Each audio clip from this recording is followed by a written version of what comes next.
ஏன் தீபாவளி பண்டிகை நாம் கொண்டாடுகிறோம் என்று தெரியுமா? பூமாதேவிக்கு பிறந்த குழந்தைதான் நரகாசுரன்.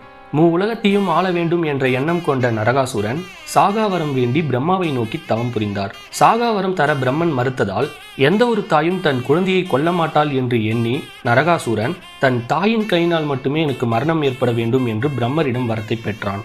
பின் நரகாசுரன் தேவலோகத்தை கைப்பற்ற இந்திரன் அவனிடமிருந்து தப்பித்து கிருஷ்ண அவதாரத்தில் இருந்த விஷ்ணு பகவானின் உதவியை நாடினார்.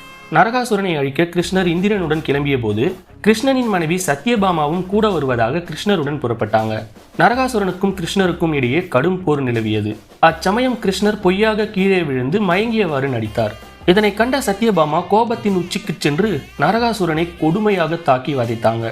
அப்போதுதான் நரகாசுரனுக்கு தெரிய வருகிறது சத்யபாமா பூமாதேவியின் அவதாரம் என்று. தன் தாயின் கையினாலேயே நரகாசுரனின் உயிர் பிரிந்தது. அப்போது நரகாசுரன் உயிர் பிரியும் தருணத்தில், அம்மா, நான் மறைந்த இந்த நாள் மக்கள் மனதில் நிற்க வேண்டும், தேவர்களும் மக்களும் இந்நாளை இனிப்பு வழங்கி வெடிவெடித்து கொண்டாட வேண்டும் என்று வேண்டினான். அன்று முதல் தான் நாம் தீபாவளி கொண்டாடுகிறோம்.